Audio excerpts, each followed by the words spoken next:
Welcome to T-SAT. General స్టడీస్కి సంబంధించిన పాఠ్యాంశాలు చూస్తూ ఉన్నాం. ఈ వీడియోలో మనము సైన్స్ అండ్ టెక్నాలజీ రిలేటెడ్గా ఉండేటటువంటి స్పేస్ సెక్టార్లో కీలకమైనటువంటి భారత ఉపగ్రహ వాహక నౌకలలో పిఎస్ఎల్వికి సంబంధించిన అంశాలు చూస్తూ ఉన్నాం. గత వీడియోలో మనము పిఎస్ఎల్వి జనరల్ వెర్షన్కి సంబంధించిన అంశాలు చూసాం.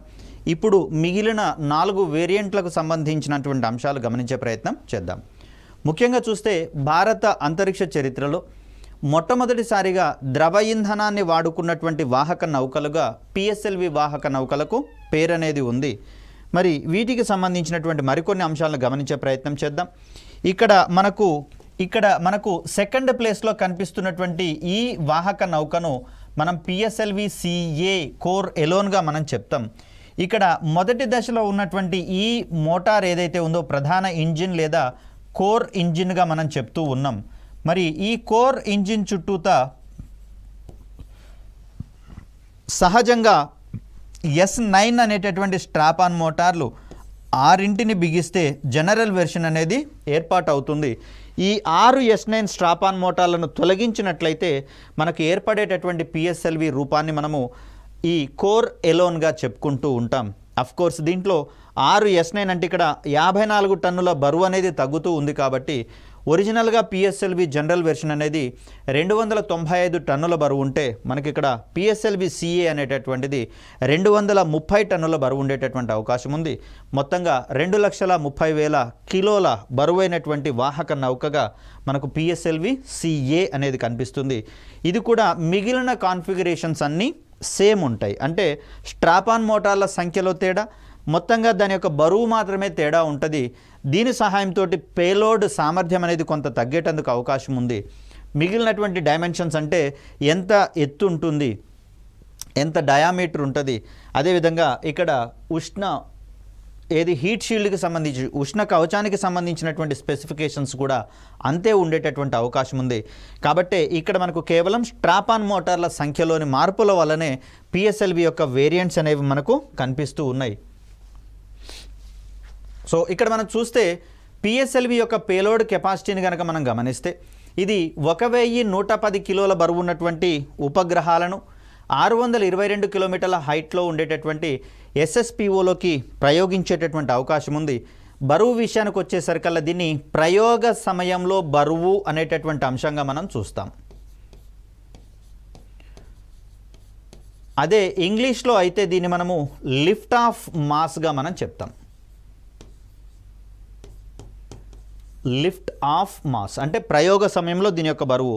ప్రయోగ సమయంలో బరువు అన్నప్పుడు ఈ వాహక నౌకలో వాడేటటువంటి ఇంజిన్ల యొక్క బరువు ఉంటుంది, దాంట్లో వాడేటటువంటి ఇంధనం యొక్క బరువు ఉంటుంది, అదేవిధంగా ఎగువ భాగంలో మనం అమర్చేటటువంటి ఉపగ్రహం యొక్క బరువు, ఉపగ్రహంలో కూడా ఇంధనం ఉంటుంది కాబట్టి ఆ ఇంధనం యొక్క బరువు, అదేవిధంగా హీట్ షీల్డ్ యొక్క బరువు అన్నీ కలుపుకొని మనకి ఇక్కడ ప్రయోగ సమయంలో పిఎస్ఎల్వి సిఏ యొక్క బరువు 230 టన్నులు ఉంటున్నట్లుగా మనం ఇక్కడ గమనించాలి.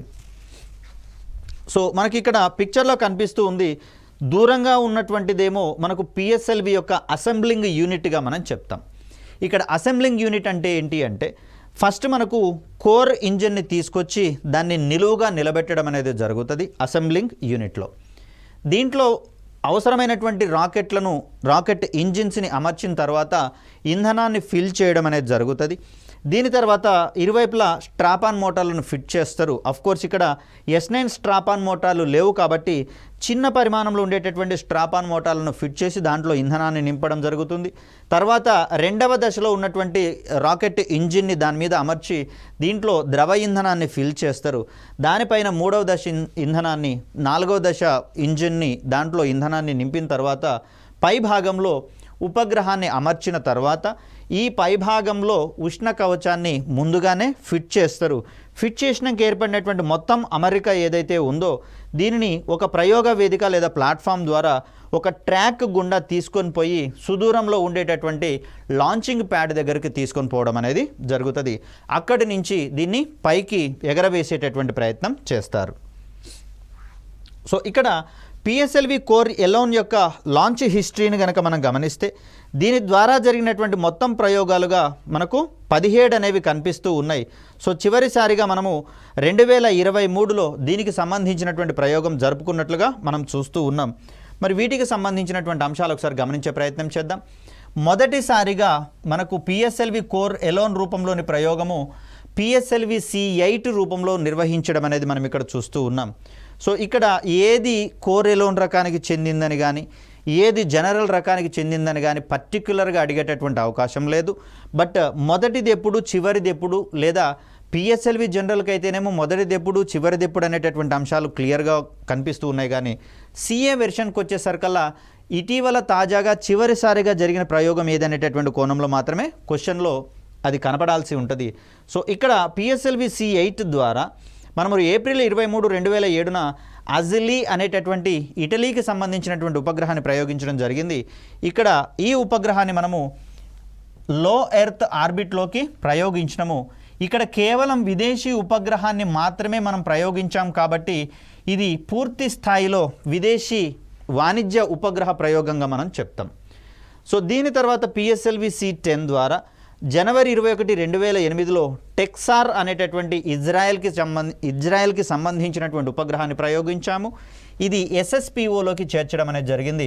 సన్ సింక్రనస్ పోలార్ ఆర్బిట్స్గా వీటిని మనం చెప్తాం. ఇక పిఎస్ఎల్వి C9 నుంచి మనము కార్టోసాట్ 2A మరియు IMS-1 అనేటటువంటి 2 బహుళ ఉపగ్రహాలను ప్రయోగించినాం. ఇవి రెండు కూడా భారతదేశానికి సంబంధించిన ఉపగ్రహాలే కాబట్టి రెడ్ కలర్లో వీటిని మనం తీసుకోవడం జరిగింది. ఈ ఉపగ్రహాలు కూడా SSPOలోకి ప్రయోగించడం జరిగింది. మొత్తంగా చూస్తే ఈ ప్రయోగంలో మనకు మరొక 8 శాటిలైట్స్ ఇక్కడ ప్రయోగించడం జరిగిందని చెప్పేసి చెప్తూ ఉన్నారు. అన్నీ కూడా SSPOలోకి ప్రయోగించడం జరిగింది. ఇక మరొక ప్రయోగంగా మనము పిఎస్ఎల్వి C12కి సంబంధించినటువంటి ప్రయోగంగా చెప్తాం. ఏప్రిల్ 20న దీన్ని ప్రయోగాన్ని చేపట్టిన 2009లో ఈ ప్రయోగము రిసాట్-2 మరియు అనుసాట్ అనేటటువంటి ఉపగ్రహాలను ప్రయోగించినాం. ఇక్కడ అనుసాట్ని మనము స్టూడెంట్ శాటిలైట్గా పేర్కొంటాం. అంటే విశ్వవిద్యాలయాలలో ఉండేటటువంటి స్టూడెంట్స్ కావచ్చు, ఇంజనీరింగ్ కాలేజీలలో ఉండేటటువంటి స్టూడెంట్స్ కావచ్చు, వారి చేత ఉపగ్రహాలను తయారు చేసి పిఎస్ఎల్విలో అమర్చి ప్రయోగించేటటువంటి క్రమాన్ని ఇక్కడ మనం చూస్తాం. ఈ 2 ఉపగ్రహాలు రిసాట్ అంటే మనకు రాడార్ ఇమేజింగ్ శాటిలైట్గా మనం చెప్తాం. కార్టోసాట్ అనేది కార్టోగ్రఫీ శాటిలైట్గా మనం చెప్తాం. కార్టోగ్రఫీ అంటే భూమిని చిత్రాలు తీసేటటువంటి ఒక ప్రక్రియగా మనం కార్టోగ్రఫీ గురించి మాట్లాడతాం. ఇక పిఎస్ఎల్వి C14 అనేది 5వ ప్రయోగంగా మనం చూస్తూ ఉన్నాం.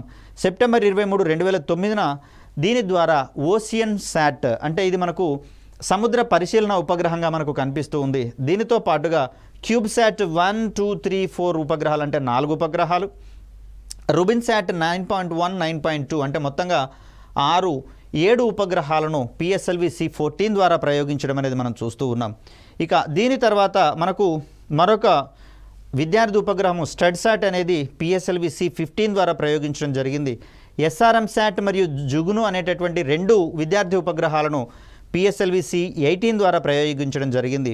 సో వీటి తర్వాత స్పాట్ 6 ఫ్రాన్స్కు సంబంధించి, ప్రయారిటీస్ అనేటటువంటిది జపాన్కు సంబంధించి, ఇది కూడా పూర్తి స్థాయిలో చేపట్టినటువంటి వాణిజ్య ప్రయోగంగా మనం చెప్తాం. సో దీని తర్వాత పిఎస్ఎల్వి C20 ద్వారా సరల్ అనేటటువంటి ఉపగ్రహాన్ని ప్రయోగించాము. ఇక్కడ దీన్ని SSPOలోకి ప్రయోగించడం జరిగింది. ఇది కూడా ఒక సముద్ర పరిశీలన ఉపగ్రహంగా మనం చెప్తాం. సో వీటి తర్వాత మొత్తంగా మనకు అన్నీ కూడా సింగపూర్కు సంబంధించినటువంటి ఉపగ్రహాలను ప్రయోగించిన ప్రయోగంగా పిఎస్ఎల్వి C20 అనేది కనిపిస్తుంది. దీంట్లో పెద్దగా ప్రయారిటీస్ ఏమీ లేవు కాబట్టి వీటి గురించి మనం పెద్దగా ఆందోళన చెందాల్సిన అవసరం లేదు. ఏ ప్రయోగం నుంచి ఏ ఉపగ్రహం ప్రయోగించారు అనేటటువంటి కోణాలలో ఏమీ అవసరం లేదు. కేవలం ఫస్ట్ది, చివరిది లేదా ముఖ్యమైనటువంటి ప్రయోగాల గురించి మాత్రమే మనం గుర్తుంచుకుంటే సరిపోతుంది. లేదా ఇక్కడ హైసిస్ అనేటటువంటి దాని యొక్క అబ్రివేషన్కి సంబంధించి కూడా మనకు క్వశ్చన్స్ పడేటటువంటి అవకాశం అనేది ఉంది. ఇక్కడ హైసిస్ అంటే హైపర్ స్పెక్ట్రల్ ఇమేజింగ్ శాటిలైట్గా దీన్ని మనం చెప్తాం. నెక్స్ట్ మనకు రిసాట్-2B అనేది కనిపిస్తుంది. రాడార్ ఇమేజింగ్ శాటిలైట్, ఇది 2వ శ్రేణిలోని ఉపగ్రహాలుగా మనం చూస్తూ ఉన్నాం. ఇక మరొక ముఖ్యమైనటువంటి ప్రయోగంగా పిఎస్ఎల్వి C53 అనేది మనకు కనిపిస్తుంది. దీంట్లో భాగంగా POEM-1 అనేటటువంటి ఎక్స్పెరిమెంట్ని చేపట్టడం జరిగింది. దీని తర్వాత చేపట్టినటువంటి పిఎస్ఎల్వి C55లో పోయం 2 అనేటటువంటి దాన్ని చేపట్టడం జరిగింది. ఇవి కొంచెం ఇంపార్టెంట్ ఆస్పెక్ట్గా మనం చెప్తాం. ఇక్కడ పోయం అంటే పిఎస్ఎల్వి ఆర్బిటాల్ ఎక్స్పెరిమెంటల్ మాడ్యూల్గా దీన్ని మనం చెప్తాం. వాస్తవానికి దీన్ని PS4 దశ అంటే పిఎస్ఎల్వి యొక్క స్టేజ్ 4 దశలో దీన్ని ఉపయోగించడం అనేది జరుగుతుంది. పిఎస్ఎల్వి యొక్క 4వ దశలో లేదా చివరి దశలో. ఈ దశలోనే 4వ దశలో ఉన్నటువంటి L2.5 ఇంజిన్ గురించి ఇంత క్రితం మనం మాట్లాడుకున్నాం. ఈ ఇంజిన్ ఉపగ్రహాన్ని దాని యొక్క నిర్దేశిత కక్షలో ఉంచేటటువంటి ప్రయత్నం చేస్తుంది. మరి దాని తర్వాత L2.5 ఏం చేస్తుంది అంటే ఇది ఆ కక్షలో తదుపరి కక్షా ప్రయోగ వేదికగా దీన్ని ఏర్పాటు చేసుకొని దీంట్లో మరికొన్ని పరికరాలను అమర్చడం ద్వారా అక్కడి నుంచి అంతరిక్ష పరిశోధనను చేసేటటువంటి ప్రయత్నం చేస్తుంది. ఆ ప్రయోగాలను మనం పోయం ప్రయోగాలుగా చెప్పుకుంటాం. పోయం 1ని PSLV C53 ద్వారా చేపట్టినాం. పోయం 2 విషయానికి వచ్చేసరికల్లా PSLV C55 ద్వారా చేపట్టినాం. పోయం 3కి సంబంధించినటువంటి ఎక్స్పెరిమెంట్ మనకు PSLV DL వెర్షన్ ద్వారా దాన్ని చేపట్టడం అనేది జరిగింది. దీంట్లో భాగంగా మనం ఎక్స్పోసాట్ ఉపగ్రహాన్ని పంపించిన తర్వాత ఈ పోయం 3ని తిరిగి భూ వాతావరణంలోకి చేరేలా చేసి దాన్ని ఎలాంటి అంతరిక్ష వ్యర్థాలు కక్షలో నిలుపుదల చేయకుండా చేసేటటువంటి అంతర్జాతీయ ఒప్పందాలలో భాగంగా PSLV నుంచి పోయం 3 అనేటటువంటి ఎక్స్పెరిమెంట్ను కూడా మనం చేపట్టుకోవడం జరిగింది. సో ఈ క్రమంలో క్రింది వానిలో పోయం 1 పోయం ఎక్స్పెరిమెంట్స్ ఉన్నటువంటి PSLV ప్రయోగాలు ఏంటి అనేటటువంటి కోణంలో కనుక క్వశ్చన్ వస్తే 53 PSLV C53లో, PSLV C55లో, అదేవిధంగా PSLV C58లో కూడా మనకు పోయం ఎక్స్పెరిమెంట్స్ చేపట్టినట్లుగా మనం చూస్తాం. సో ఇక్కడ మొత్తంగా PSLV CA వెర్షన్ ద్వారా 90 ఉపగ్రహాలను ప్రయోగించడం జరిగింది మొత్తంగా. దీంట్లో విదేశీ ఉపగ్రహాలు 75 కాగా స్వదేశానికి చెందినటువంటి ఉపగ్రహాలు మనకు 15 ఉపగ్రహాలు మాత్రమే. దీంట్లో మనకు పెద్దగా గుర్తుంచుకోవాల్సినటువంటి అవసరం ఏమీ లేదు. దీంట్లో పోయం ప్రయోగాలు ఒకటి మనకి ఇంపార్టెంట్. దీని తర్వాత మొత్తం ఉపగ్రహాల సంఖ్యను కూడా కాస్త గుర్తుంచుకుంటే మనకు మంచిది. ఇక దీని తర్వాత మనం చూడాల్సినటువంటి కీలకమైనటువంటి ప్రయోగంగా PSLV XL వేరియంట్ అనేది మనకు కనిపిస్తుంది. సో ఇక్కడ 3వ స్థానంలో ఉన్నటువంటి దీన్నే మనము PSLV XLకి సంబంధించినటువంటి రాకెట్ వేరియంట్గా మనం చూస్తూ ఉన్నాం. సో ఇక్కడ గమనించండి, స్ట్రాపాన్ మోటార్ల యొక్క ఎత్తును కనుక గమనిస్తే PSLV XLలో ఉన్నాయి ఎత్తుగా కనిపిస్తూ ఉన్నాయి, DLలో ఉన్నాయి కూడా ఎత్తుగా కనిపిస్తూ ఉన్నాయి, ఇక్కడ QLలో ఉన్నాయి కూడా ఎత్తుగా కనిపిస్తున్నాయి. కాబట్టి క్రింది వానిలో ఈ PSLVకి XLలో ఉన్నటువంటి ఈ స్ట్రాపాన్ మోటార్స్ ఏవైతే ఉన్నాయో వీటిని మనము PSOMగా మనం చెప్తాం. P అంటే PSLV, S అంటే స్ట్రాప్ ఆన్ మోటార్స్గా మనం చెప్తాం. అంటే ఇక్కడ PSLV స్ట్రాప్ ఆన్ మోటార్స్గా మనం చెప్తాం. సో క్రింది వానిలో ఏ వాహక నౌకలలో PSOM అనేటటువంటి స్ట్రాప్ ఆన్ మోటార్లు కనిపిస్తున్నాయి అంటే ఇక్కడ PSLV స్ట్రాప్ ఆన్ మోటార్లు జనరల్ వెర్షన్లో కనిపిస్తున్నాయి, CA వెర్షన్లో కనిపిస్తున్నాయి. కానీ PSLVకి వచ్చేసరికల్లా ఈ PSLV XL వెర్షన్లో ఉన్నటువంటి స్ట్రాప్ ఆన్ మోటార్లను మాత్రమే మనం PSOM అనేటటువంటి పేరుతోటి పిలుస్తాం. కాబట్టి ఈ కోణంలో PSLV XL strap on Motors ఉన్నటువంటి వాహక నౌకలుగా PSLV XL కనిపిస్తుంది, DL కనిపిస్తుంది, మరియు QL కూడా కనిపిస్తుంది. అలా వీటిని గుర్తుంచుకోవాల్సినటువంటి అవసరం ఉంది. మరి దీనికి సంబంధించినటువంటి పేలోడ్ కెపాసిటీని కనుక మనం ఒకసారి గమనిస్తే ఇది 1750 కిలోల బరువు ఉన్నటువంటి ఉపగ్రహాలను 600 కిలోమీటర్ల ఎత్తున్నటువంటి సూర్యానువర్తన ధ్రువకక్షలకు ప్రయోగిస్తుంది. 1425 కిలోల బరువు ఉన్నటువంటి ఉపగ్రహాలను, కమ్యూనికేషన్ ఉపగ్రహాలను సబ్ GTOలోకి అంటే మనకు భూస్థిర కక్షలలో ట్రాన్స్ఫర్ ఆర్బిట్స్ ఉంటాయి కదా, దాంట్లోకి ప్రయోగించేటటువంటి ప్రయత్నం చేస్తుంది. మొత్తంగా ఈ వాహక నౌక యొక్క లిఫ్ట్ ఆఫ్ సమయంలో బరువు 320 టన్నులు ఉండేటటువంటి అవకాశం అనేది ఇక్కడ మనకు కనిపిస్తుంది. సో ఇక్కడ చూడండి, ఇది అసెంబ్లింగ్ యూనిట్గా మనం చూస్తాం, గ్రీన్ కలర్లో కనిపిస్తుంది. ఆల్రెడీ పిఎస్ఎల్వి యొక్క ఎక్సెల్ వెర్షన్ని ఫిట్ చేయడం అనేది జరిగింది. దూరంగా కనిపిస్తున్నటువంటిది మనకు లాంచ్ ప్యాడ్గా మనం గమనిస్తే ఇక్కడ ఉన్నటువంటి ప్లాట్ఫామ్ ద్వారా ఈ లాంచ్ వేదిక నుంచి ప్లాట్ఫామ్ నుంచి అక్కడ మనకు లాంచ్ ప్యాడ్ వరకు తీసుకొని పోయి అక్కడి నుంచి మనం ఈ వాహక నౌకను ప్రయోగించేటటువంటి ప్రయత్నం చేస్తాం. ఇక దీనికి సంబంధించినటువంటి లాంచ్ హిస్టరీని కనుక మనం ఒకసారి గమనిస్తే దీనిని మొదటిసారిగా చంద్రయాన్ ప్రయోగంలో భాగంగా ఉపయోగించడం. సో పిఎస్ఎల్వి ఎక్సెల్ మొదటి ప్రయోగం ఎప్పుడు జరిగింది అంటే చంద్రయాన్ 1 ప్రయోగంలో భాగంగా జరిగిందని చెప్పేసి చెప్తాం. ఇది పిఎస్ఎల్వి C11 అనేటటువంటిది మనం ఇక్కడ జాగ్రత్తగా గుర్తుంచుకోవాలి, ఎందుకంటే కీలకమైనటువంటి ప్రయోగం కాబట్టి. పిఎస్ఎల్వి C11 అనేది ఎక్సెల్ రూపంలోని వాహక నౌకగా మనం గుర్తుంచుకోవాలి. సో దీన్ని ఎప్పుడు ప్రయోగించాము? అక్టోబర్ 22, 2008న ప్రయోగించాము. ఇక్కడ ఎస్ఎస్పిఓనా లేకపోతే ఏది ఎల్ఈఓనా అనేటటువంటి పేర్లు రావు, ఎందుకంటే చంద్రయాన్ 1 అనేది మనకు ఈ స్పేస్ ఎక్స్ప్లోరేషన్లో భాగంగా చేపట్టడం జరిగింది. చంద్రగ్రహానికి సంబంధించినటువంటి అన్వేషణలో భాగంగా దీన్ని చేపట్టుకున్నాం. అఫ్కోర్స్ మొదటి ప్రయోగం మనకు సక్సెస్ అయింది పిఎస్ఎల్వి ఎక్సెల్ పుణ్యాన. నెక్స్ట్ మనం చేపట్టినటువంటి ప్రయోగంగా GSAT-12 అనేది కనిపిస్తూ ఉంది. దీన్ని మనము పిఎస్ఎల్వి C17 ద్వారా ప్రయోగించడం జరిగింది. GSAT-12 అనేది కమ్యూనికేషన్ ఉపగ్రహము, జాగ్రత్తగా గమనిద్దాం. ఇంకొకటి రాడార్ ఇమేజింగ్ శాటిలైట్ అనేటటువంటిది పిఎస్ఎల్వి C21 ద్వారా ప్రయోగించుకున్నాం. ఇక దీంట్లో మనకు IRNSS 1A నుంచి 1I వరకు వీటన్నింటినీ కూడా మనము పిఎస్ఎల్వి వాహక నౌకల ద్వారానే ప్రయోగించుకోవడం అనేది జరిగింది. సో మనకు దీన్ని మనము భారత ప్రాంతీయ మార్గనిర్దేశక ఉపగ్రహ వ్యవస్థగా మనం చెప్తూ ఉన్నాం. దీంట్లో భాగంగా 7 ఉపగ్రహాలను ప్రయోగించాలని చెప్పేసి తొలుత భావించుకున్నారు. ఈ 7 ఉపగ్రహాలను పిఎస్ఎల్వి వాహక నౌకల ద్వారానే ప్రయోగించడము. దీంట్లో భాగంగా ప్రయోగించినటువంటి మొదటి శాటిలైట్ ఏదైతే ఉందో ఇది విఫలమైనందువల్ల IRNSS 1G వరకు దీన్ని ప్రయోగించడం జరిగింది తొలుత 7 శాటిలైట్లలో భాగంగా. నెక్స్ట్ IRNSS 1Hను ప్రయోగించడం జరిగింది. దీని ప్రయోగ సందర్భంలో చిన్న సాంకేతిక వైఫల్యం వల్ల మొదటి దశ రాకెట్ విడిపోయిన తర్వాత ఉష్ణ కవచం కూడా మెయిన్ రాకెట్ నుంచి విడిపోతుందని చెప్పినాం. సో ఈ సందర్భంలో ఏర్పడినటువంటి టెక్నికల్ గ్లిచ్ వల్ల విడిపోవాల్సినటువంటి ఉష్ణ కవచము ఇప్పటికీ కూడా విడిపోలేదు.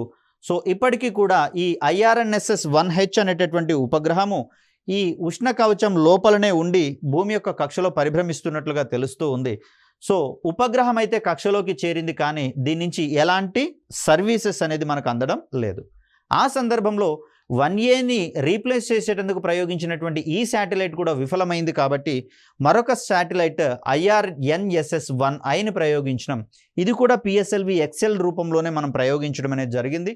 సో ఇది సక్సెస్ఫుల్గా అయింది కాబట్టి మరి IRNSSలో భాగంగా ఎన్ని ఉపగ్రహాలను ప్రయోగించారు అంటే ప్రస్తుతం ఉన్నటువంటి సమాచారం ప్రకారము 9 ఉపగ్రహాలను ప్రయోగించారు. ఎన్ని ఉపగ్రహాలు సర్వీసెస్ అందిస్తున్నాయంటే పూర్తి స్థాయిలో సర్వీసెస్ అందించేటటువంటివి 7. IRNSS 1A ఉపగ్రహం విఫలమైనా కూడా పాక్షిక సర్వీసెస్ అందిస్తున్నటువంటి కోణంలో పూర్తి స్థాయిలో సర్వీసెస్ అందిస్తున్నాయి అంటేనేమో 7 అని చెప్పేసి అంటాం. కొద్దిగా పాక్షికంగా ఉండేటటువంటి దాన్ని కూడా కలుపుకుంటే కనుక మనకు 8 అయ్యేటటువంటి అవకాశం ఉంది. ఇక అంగారక గ్రహాన్ని అన్వేషించేటటువంటి కోణంలో మనం చేపట్టినటువంటి మరొక ప్రయోగము మార్స్ ఆర్బిటార్ మిషన్గా దీన్ని మనం చెప్తూ ఉన్నాం. మొదటి ప్రయత్నంలోనే అంగారక గ్రహాన్ని చేరినటువంటి మొదటి ప్రపంచ దేశంగా ఈ ప్రయోగంతో భారత్ గుర్తింపు పొందడం అనేది జరిగింది. దీన్ని పిఎస్ఎల్వి C25 వాహక నౌక ఎక్సెల్ వెర్షన్లోనే దీన్ని మనం ప్రయోగించినాం. నవంబర్ 5, 2013 ఈ ప్రయోగం జరిగింది. సో దీని తర్వాత ఆస్ట్రోసాట్ ఉపగ్రహము అంటే పూర్తి స్థాయిలో ఖగోళ పరిశోధన కోసం అంకితమైనటువంటి ఉపగ్రహంగా మనకు ఆస్ట్రోసాట్ అనేది కనిపిస్తుంది. పిఎస్ఎల్వి C30 ద్వారా దీన్ని ప్రయోగించినము. సెప్టెంబర్ 28, 2015న ఈ ప్రయోగం నిర్వహించినట్లుగా చూస్తూ ఉన్నాం. అన్ని ప్రయోగాలు సతీష్ ధావన్ అంతరిక్ష కేంద్రం నుంచే జరుగుతాయి. పిఎస్ఎల్వి ప్రయోగాలు కావచ్చు, GSLV కావచ్చు, SSLV ప్రయోగాలు కావచ్చు. సో నెక్స్ట్ మనం చూడాల్సింది కార్టోసాట్ 2 ఉపగ్రహాన్ని. కార్టోసాట్ అంటే కార్టోగ్రఫీ కోసం ఉద్దేశించినటువంటి ఉపగ్రహంగా మనం చెప్తూ ఉన్నాం. సో దీన్ని పిఎస్ఎల్వి C34 ద్వారా జూన్ 22, 2016న మనం ప్రయోగించుకున్నాం. మరొకటి రిసోర్స్ సాట్ 2A అనేటటువంటి ఉపగ్రహము పిఎస్ఎల్వి C36 ద్వారా డిసెంబర్ 7, 2016 ఈ ప్రయోగాన్ని చేపట్టినాం. మరొక ప్రయోగంలో భాగంగా 104 ఉపగ్రహాలను ఒకటే ప్రయోగంలో 104 ఉపగ్రహాలను ప్రయోగించుకోవడం జరిగింది. దీన్ని PSLV-C-37 ద్వారా ప్రయోగించినాం. ఫిబ్రవరి 15, 2017 ఈ ప్రయోగాన్ని చేపట్టడం అనేది జరిగింది. దీంట్లో కీలక ప్రయోగాలు ఏవి అన్నప్పుడు చంద్రయాన్ 1 మనకు ఒక ఇంపార్టెంట్ ప్రయోగంగా కనిపిస్తుంది. అదేవిధంగా మొదటిసారిగా మనము GSAT-12ని GSTOలోకి పంపించాం ఎక్సెల్ వెర్షన్ నుంచి, కాబట్టి ఇది ఇంపార్టెంట్. IRNSS ఉపగ్రహాలన్నింటినీ కూడా ప్రయోగించాం కాబట్టి ఇవి ఇంపార్టెంట్. మామ్ అనేది మనకు ఒకటి ఇంపార్టెంట్ ఉపగ్రహంగా మనకు కనిపిస్తుంది. పూర్తి స్థాయిలో ఖగోళ పరిశోధన కోసం అంకితమైనటువంటి ఉపగ్రహంగా దీన్ని మనం చూస్తాం. 104 ఉపగ్రహాలను ప్రయోగించినటువంటి ఈ ప్రయోగం కూడా మనకు ఇంపార్టెంటే. మిగిలినటువంటివి పెద్దగా మనం పట్టించుకోవాల్సినటువంటి అవసరం లేదు. ఇక మరికొన్ని అంశాలను కనుక మనం గమనిస్తే, మొదటి ప్రయోగం చంద్రయాన్ 1 ప్రయోగంలో భాగంగా ప్రయోగించామనుకున్నాం. దీంట్లో ఉపగ్రహాన్ని మనము హెచ్ఈఓలోకి అంటే భూస్థిర కక్షలలోకి ఇంకా ఎత్తులో ఉండేటటువంటి కక్షలు మనము హెచ్ఈఓ కక్షలు అని చెప్పేసి అంటాం. సో తొలిసారిగా హై ఎర్త్ ఆర్బిట్స్కి చేరినటువంటి ప్రయోగంగా మనకు చంద్రయాన్ 1 అనేది కనిపిస్తుంది. ఇక IRNSS 1A ఉపగ్రహము PSLV-C-22 ద్వారా ప్రయోగించడం జరిగింది. C-25 ద్వారా మార్స్ ఆర్బిటర్ మిషన్ అనేటటువంటి దాన్ని ప్రయోగించడం, ఇది కూడా హై ఎర్త్ ఆర్బిట్లోకి ప్రయోగించడం అనేది జరిగింది. ఇక మనకు దీంట్లో పెద్దగా ప్రయారిటీ ఉన్నటువంటి ఇష్యూస్ ఏమి ఎక్కువగా కనిపించట్లేవు. ఆస్ట్రోసాట్ అనేది PSLV-C-30 ద్వారా ప్రయోగించుకున్నాం. సో ఇలా IRNSS 1A, 1B, 1C వీటికి సంబంధించినటువంటి అంశాలు కాస్త గుర్తుపెట్టుకోవాలి. నెక్స్ట్ ప్రయోగంగా మనకు PSLV-C-38 ద్వారా కార్టోసాట్ 2E అనేటటువంటి ఉపగ్రహాన్ని పంపించుకున్నాం. దీంతో పాటు స్టూడెంట్ శాటిలైట్ NIUSAT అనేటటువంటిది కనిపిస్తుంది. నూరుల్ ఇస్లాం యూనివర్సిటీ అనేటటువంటిది మనకి ఇక్కడ ఈ యూనివర్సిటీకి సంబంధించినటువంటి ఉపగ్రహాన్ని పంపించాము. సో దీనికంటే ముందు మనకు PSLV-C-37 ద్వారా 2017లో 104 ఉపగ్రహాలను సింగిల్ లాంచ్లో ప్రయోగించామని చెప్పేసి అనుకున్నాం. ఈ ప్రయోగంతో 2017 నాటికి ఒకే ప్రయోగంలో అత్యధిక ఉపగ్రహాలు ప్రయోగించిన దేశాల జాబితాలో భారత్ ఫస్ట్ ప్లేస్లో ఉంది. కానీ ప్రస్తుత అంశాలకు కనుక గమనిస్తే ప్రస్తుతము ఆ విధమైనటువంటి దేశాల జాబితాలో భారత్ 2వ స్థానంలో ఉంది. మొదటి స్థానంలో అమెరికా ఉంది. ఎలాన్ మస్క్కు సంబంధించినటువంటి స్పేస్ ఎక్స్ అనేటటువంటి సంస్థ సింగిల్ లాంచ్లో 143 ఉపగ్రహాలను ప్రయోగించడం జరిగింది. భారత్ 104 ఉపగ్రహాలతో సెకండ్ ప్లేస్లో ఉంది. థర్డ్ ప్లేస్లో రష్యా ఉన్నట్లుగా మనం ఇక్కడ గమనించాలి. సో ఇక్కడ మనకు మిగిలినటువంటి ప్రయోగాలు కనిపిస్తున్నాయి. వీటిలలో కూడా పెద్దగా ప్రయారిటీ ఉన్నటువంటివి ముఖ్యమైనవి ఏమీ లేవు. సో నెక్స్ట్ మనకు PSLV-C-41 దీనితోటి IRNSS శ్రేణిలోని చివరి ఉపగ్రహాన్ని కూడా మనం ప్రయోగించుకోవడం అనేది జరిగింది. ఇక దీని తర్వాత కార్టోసాట్ 3 ఓకే రైట్, ఇవన్నీ పెద్దగా ప్రయారిటీ ఏమీ లేవు. ఇక్కడ మనకు థైబోల్ట్ 1.2, ఆనంద్, INS-2B ఇవన్నీ కూడా మనకు స్టూడెంట్ ఉపగ్రహాలుగా మనం చెప్తూ ఉన్నాం. ఇక్కడ ఇన్స్పైర్-SAT 1 అనేది కూడా మనకు స్టూడెంట్ శాటిలైట్గా కనిపిస్తుంది. PSLV-C-52 ద్వారా ప్రయోగించడం, C-54 ద్వారా థైబోల్ట్, ఆనంద్, INS-2B అనేటటువంటి ఉపగ్రహాలను ప్రయోగించడం.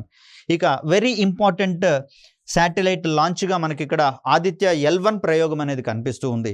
ఇక్కడ భూమి చుట్టూతో తిరిగేటటువంటి కక్షలుగా ఇంత క్రితం మనం చెప్పుకున్నటువంటి లో ఎర్త్ ఆర్బిట్ కావచ్చు, పోలార్ ఆర్బిట్స్ కావచ్చు, అదేవిధంగా medium earth orbits, geostationary orbits అనేవి కనిపిస్తూ ఉంటే, వీటికి భిన్నంగా భూమికి మరియు సూర్యుడికి మధ్యస్థంగా ఉండేటటువంటి ఒకనొక ప్రత్యేక బిందువుగా L1 అనేది మనకు కనిపిస్తుంది. ఈ బిందువు దగ్గర భూమి యొక్క ఆకర్షణ బలము, సూర్యుడి నుంచి వచ్చేటటువంటి ఆకర్షణ బలము రెండు సమానం అయ్యేటటువంటి అవకాశం ఉంది. కాబట్టి ఈ బిందువు దగ్గరికి పంపించినటువంటి స్పేస్ క్రాఫ్ట్ ఏదైతే ఉందో అది ఈ బిందువు చుట్టూతా వృత్తాకార కక్షలో తిరిగేటటువంటి అవకాశం అనేది ఉంది. ఇది భూమికి సూర్యునికి సంబంధించినటువంటి ఒక ప్రత్యేకమైనటువంటి బిందువుగా మనం చూస్తాం L1 అనేటటువంటిది. ఇది భూమి నుంచి సుమారుగా 1.5 మిలియన్ కిలోమీటర్ల దూరంలో అనేది ఉంది. వాస్తవానికి భూమికి సూర్యునికి మధ్యలో 150 మిలియన్ కిలోమీటర్లు ఉన్నట్లుగా మనకు తెలుస్తూ ఉంది. దీంట్లో 1% డిస్టెన్స్లో మనకు ఈ L1 పాయింట్ అనేది ఉంటుంది. కాబట్టి ఆ సందర్భంలో దీన్ని 1.5 మిలియన్ కిలోమీటర్ల దూరంలో ఉండేటటువంటి ఒక ప్రత్యేక బిందువు, భూమి నుంచి 1.5 మిలియన్ కిలోమీటర్లుగా మనం చెప్తాం. గతంలో ఈ క్వశ్చన్ రావడం అనేది జరిగింది. మనకు ఇది సుమారుగా 15 లక్షల కిలోమీటర్ల దూరం అనేది కనిపిస్తూ ఉంది. మిలియన్లకు బదులుగా రాయాలి అనుకుంటే 15 లక్షల కిలోమీటర్లు. అలా కాకుండా 15 మిలియన్ కిలోమీటర్ల దూరంలో ఉన్నట్లుగా ఒకనొక ఎగ్జామ్లో ఇవ్వడం జరిగింది. ఎగ్జాక్ట్ డిస్టెన్స్ మనకు 1.5 మిలియన్ కిలోమీటర్లుగా మనం చూస్తూ ఉన్నాం. సో ఇక్కడ ఆదిత్య L1 అనేది ఎక్స్క్లూజివ్గా సూర్యుడిని అధ్యయనం చేసేటటువంటి సందర్భంలో దానికోసం ఉద్దేశించబడినటువంటి ఉపగ్రహంగా మనం చూస్తూ ఉన్నాం. సో మొత్తంగా మనకు PSLV ద్వారా ఇండిజినస్ ఉపగ్రహాలు 37 వరకు ప్రయోగించుకోవడం అనేది జరిగింది. గరిష్టంగా మనకు ఇక్కడ PSLV ప్రయోగాలు చేపట్టినటువంటి వాహక నౌకగా 25 వరకు ఇక్కడ PSLV XL వెర్షన్లో మనము ఉపగ్రహ ప్రయోగాలు చేపట్టుకున్నాము. సో 25లో మనకు కేవలం ఒకటి మాత్రమే వైఫల్యం చెందింది కాబట్టి 25 ఉపగ్రహాలకు కాను 24 ఉపగ్రహాలు ఇక్కడ ఉపగ్రహ ప్రయోగాలు సక్సెస్ అయినట్లుగా మనం భావించాల్సి వస్తుంది. ఇక 2019 సంవత్సరం తర్వాత భారతదేశం రూపొందించుకున్నటువంటి PSLV వేరియంట్గా మనకు PSLV DL అనేది మనకు కనిపిస్తూ ఉంది. PSLV DLలో కూడా 2 S12 స్ట్రాపాన్ మోటార్స్ అనేవి కనిపిస్తూ ఉన్నాయి. వీటిని కూడా మనం PSOM PSLV XL స్ట్రాపాన్ మోటార్లుగా మనం చెప్తాం. సో అలా PSLV DL వెర్షన్ అనేది 2 స్ట్రాపాన్ మోటార్లతో తయారు కావడం అనేది చూస్తూ ఉన్నాం. మొత్తంగా దీని యొక్క లాంచ్ హిస్టరీని కనుక మనం గమనిస్తే ఇప్పటి వరకు PSLV DL వెర్షన్లో 4 ప్రయోగాలు చేపట్టడం అనేది జరిగింది.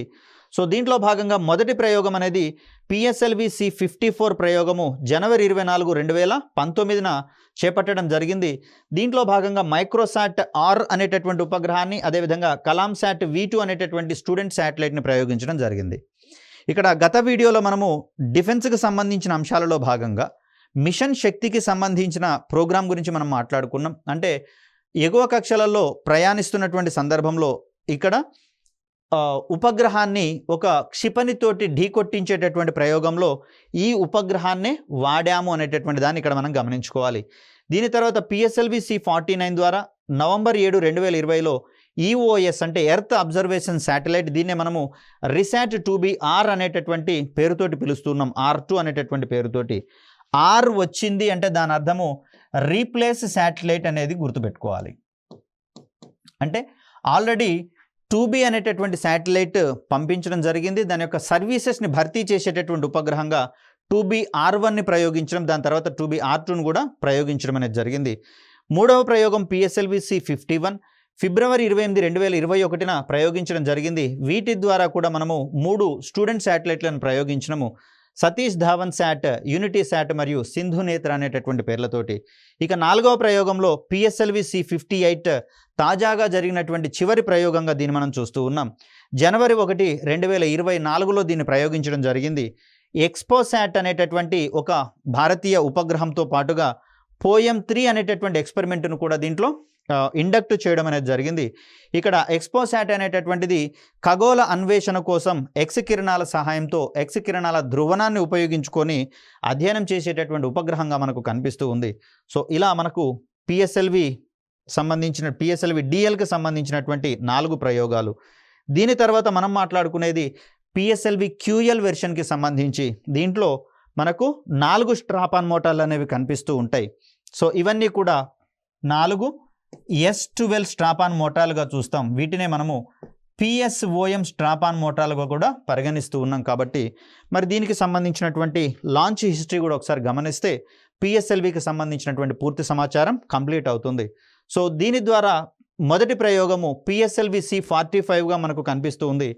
ఏప్రిల్ 1, 2019న దీనిని ప్రయోగించడం జరిగింది. ఎమిసాట్ అనేటటువంటి భారతీయ ఉపగ్రహంతో పాటుగా ఇతర విదేశీ ఉపగ్రహాలను ప్రయోగించడం జరిగింది. ఇక రెండవ ప్రయోగంలో PSLV C48 ద్వారా డిసెంబర్ 11, 2019 ఈ ప్రయోగం చేపట్టినట్లుగా చూస్తూ ఉన్నాం.